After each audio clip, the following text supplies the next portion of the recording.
What's up, everybody? This is Teacher Israel from Evolution Series. Today, we will talk about parts of speech.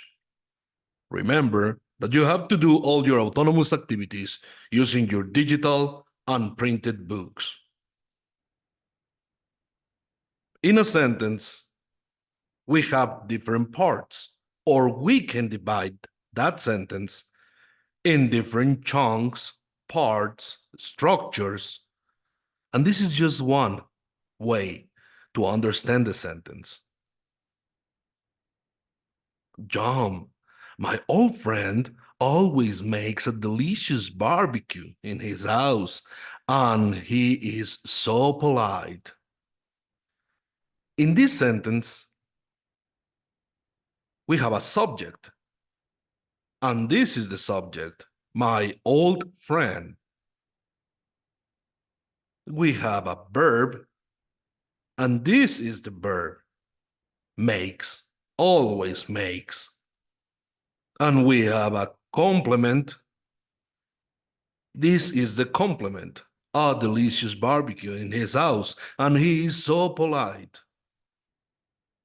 Jóvenes, hasta este momento hemos estado trabajando con estructuras gramaticales, diferentes tiempos verbales, diferentes formas, progresivos, simples, perfectos, etc. Sin embargo, hay que entender que una estructura gramatical, la división de la estructura gramatical es solo una forma de dividir una oración, de entender una oración. Se usa para diferentes cosas, para entender los tiempos verbales, las conjugaciones que hay que llevar, dónde colocar o cómo colocar un complemento, cómo identificar un sujeto de un objeto. Sin embargo, no es la única forma de dividir las partes de una oración. Esta es una estructura gramatical. Ahora bien, parts of speech, o las partes del discurso, sería la traducción tal cual, vamos a entenderlo como partes de esa oración. Y esa misma oración, vamos a identificar cuáles partes hay en esta. La mayoría de literatura nos habla de que tenemos 8 partes. Sin embargo, hay que mencionarlo que sí tenemos alguna literatura que nos habla que son 9. Dependerá cuál queramos abordar. En este caso vamos a hablar de 8 partes de la oración. John, my old friend, always makes a delicious barbecue in his house, and he is so polite. The first part, John, something delicious. John is an interjection. My old is describing a friend, right? So it's an adjective. And of course, friend is a noun. The following word is not describing a noun, it's describing a verb. So it's an adverb. Always. Always what? The action. So the action is verb, makes. A delicious barbecue. In. In is a preposition. His house. And is a conjunction. And finally, he. He is a pronoun. So if we understand it, we have pronoun and noun. Okay? 1, 2, 3, 4, 5, 6, 7, and 8. Chicos, estas serían las partes de la oración.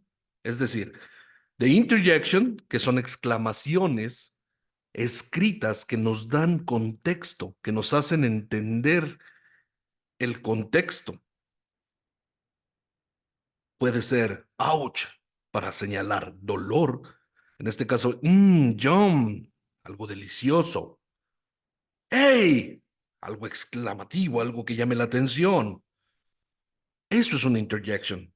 Ahora bien, un adjetivo es aquello que describe, simple y sencillamente, es una descripción de un sustantivo. En este caso estoy utilizando un sustantivo, el nombre, que es amigo. Y la descripción es mi viejo amigo. Viejo describe a amigo, mi viejo amigo. ya sea por edad o porque hace mucho tiempo nos conocemos o por lo que sea, pero está haciendo una descripción de ese sustantivo. Entonces, noun será el sustantivo.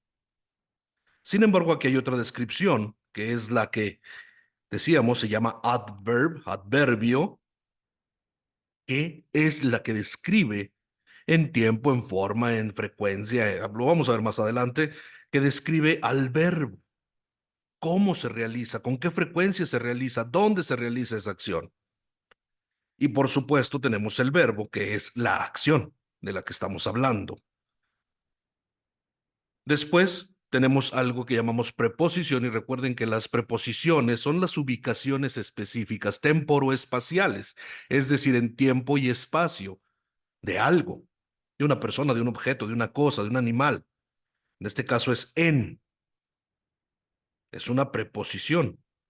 Después tenemos una conjunction, que también podemos entenderlos como conjunciones o conectores, que sería and. Tenemos diferentes tipos de conectores de conjunctions, tenemos de contraste, tenemos de seguimiento, tenemos muchísimos. Y finalmente, no porque sea el orden, no porque sea el orden, sino en esta oración así está, así decidí que estuviera, está el pronombre, que el pronombre sustituye al nombre. Pronombre sustituye al nombre y en este caso, my old friend, su pronombre sería el, he. Vamos a ver cada uno de estos paso a paso. Vamos a verlos en orden. Esto es lo que ustedes tendrán que escribir en su libro, pero este es el ejemplo que tenemos, pero quiero que entiendan cada uno paso a paso. Nouns.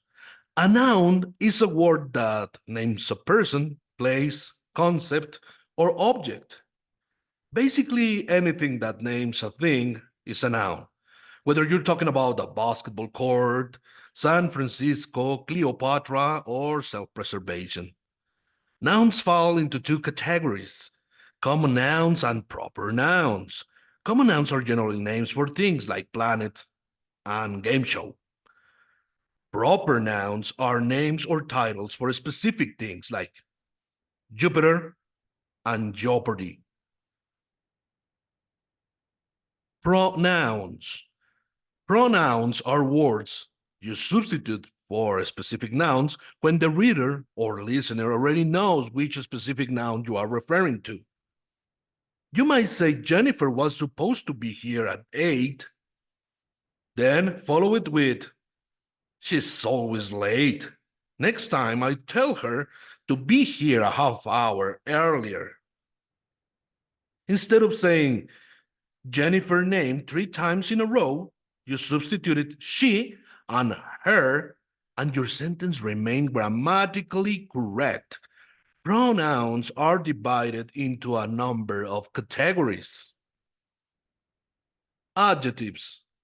Adjectives are the words that describe nouns. Think about your favorite movie. How would you describe it to a friend who has never seen it? You may say the movie was funny, engaging, well written, or suspenseful. When you are describing the movie with these words, you are using adjectives. An adjective can go right before the noun. It's describing, I have a black dog, for example, but it doesn't have to.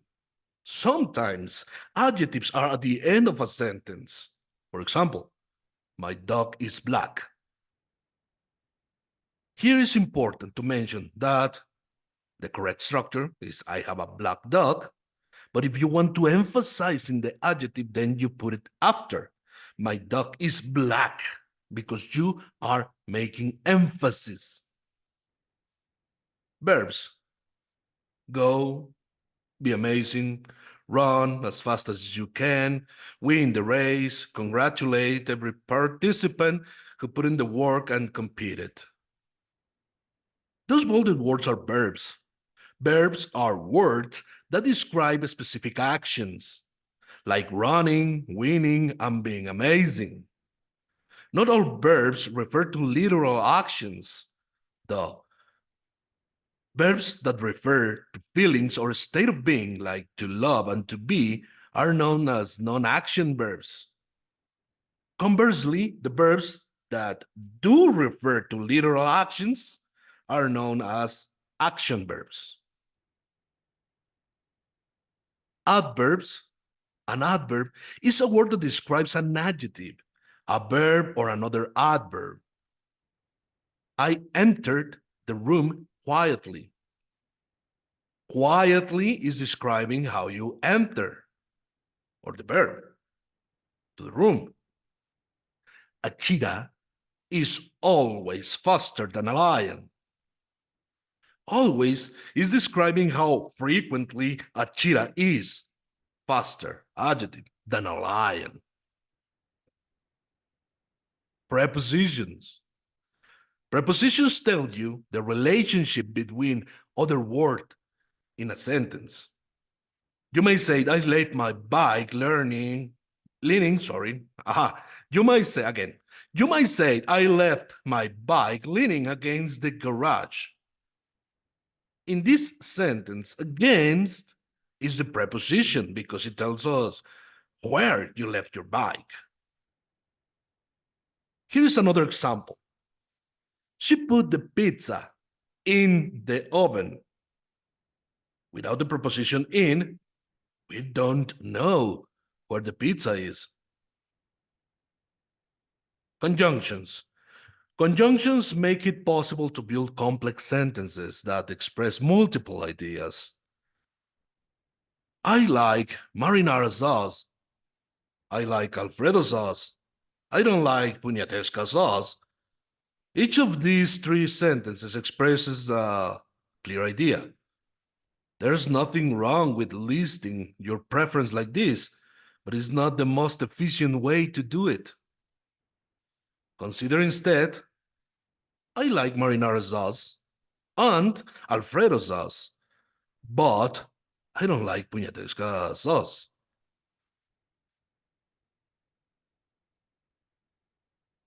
In this sentence, and but are two conjunctions that link your ideas together.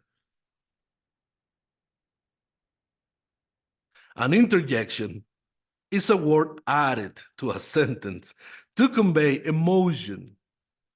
It is not grammatically related to any other part of the sentence.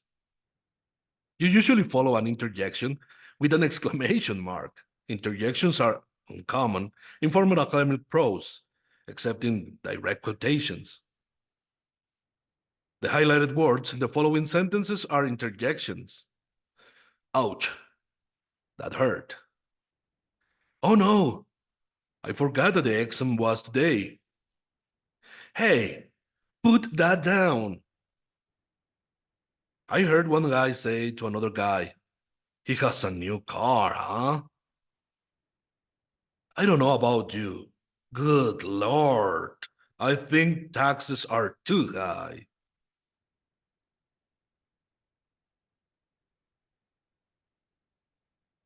Thank you.